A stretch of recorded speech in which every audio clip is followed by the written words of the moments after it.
पुली block system का एक नया क्वेश्चन जो आपको दिख रहा होगा यहाँ पर।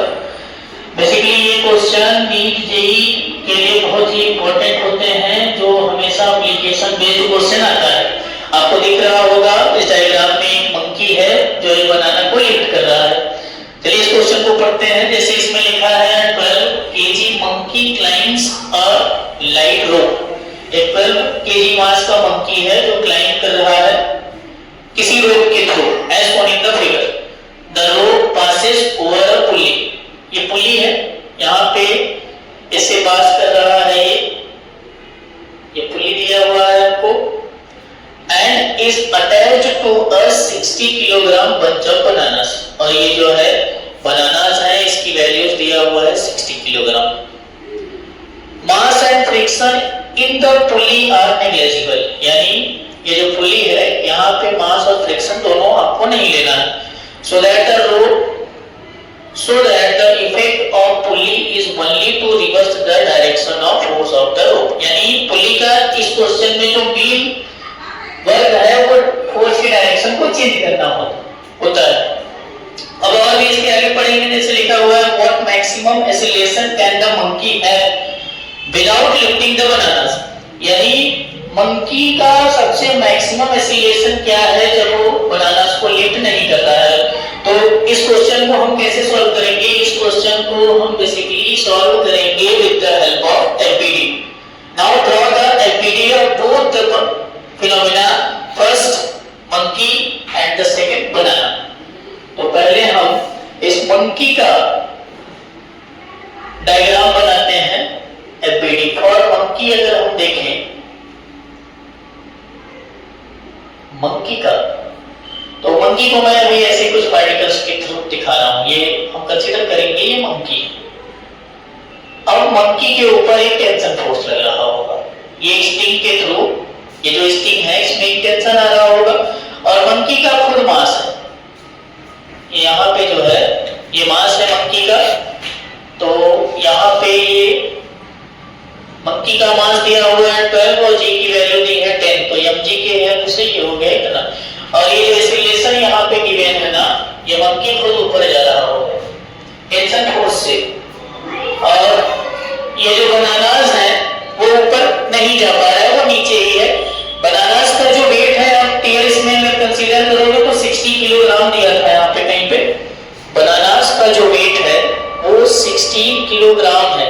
जब बनाना ज्यादा हो गया है, जबकि मंकी जो है वो लाइट वेट में है, तो मंकी को ही वो खींच रहा है बनाना। कुछ ऐसा कंडीशन क्रिएट होकर आया हुआ है, तो मंकी ऊपर जा रहा है।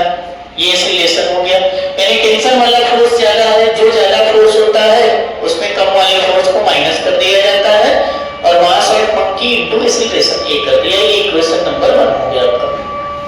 बिल्कुल ऐसे ही हम बनाना का भी बनाएंगे। और बनाना का अगर एफपीडी अगर हम देखें तो ये कंसीडर कर रहे हैं हम, ये बनाना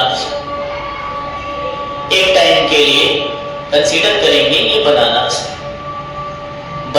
का जो वेट होगा, मास ऑफ बनानास दिया था 16 इंटू जी की वैल्यू दिया है 10। तो ये हो गया इतना न्यूटन नीचे की तरफ। अब बनानास क्या कर रहा होगा, जब ये बनानास नीचे आ रहा होगा ना, तो इसमें दो फोर्सेस एक्ट कर रहे होंगे। एक तो ये जो है सरफेस, इसका नॉर्मल डायरेक्शन ऊपर की तरफ, और दूसरा जो होगा टेंशन होगा। तो यहाँ से दो फोर्सेस इसके ऊपर लगेंगे, एक होगा नॉर्मल और दूसरा होगा टेंशन फोर्स। और इसमें कोई एक्सीलरेशन नहीं होगा क्योंकि ये सरफेस पे है, तो एक्सीलरेशन की वैल्यू 0 होगी। तो हम क्या करेंगे, upward force is equal to downward force कर सकते हैं। तो यहाँ पे हम लिख सकते हैं n1 + t is equal to 160। ये आपका इक्वेशन नंबर 2 हो गया। अब आपको एक्सीलरेशन पूछा है, एक्सीलरेशन फाइंड आउट करने के लिए आप इसमें एक कंडीशन यूज करोगे। देखो इसने बोला है for maximum acceleration can the monkey have. अब ये जो नॉर्मल होगा ना, इस केस में मंकी के लिए बनाना जब थोड़ा सा लिफ्ट होगा तो उसकी वैल्यू हम 0 कंसीडर कर देंगे। तो जस्ट लिफ्टिंग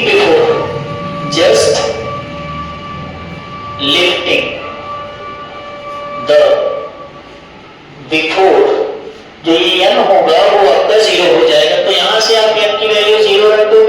की वैल्यू 160 न्यूटन हो जाएगी और टी की वैल्यू आप यहां रख दोगे यूजिंग टी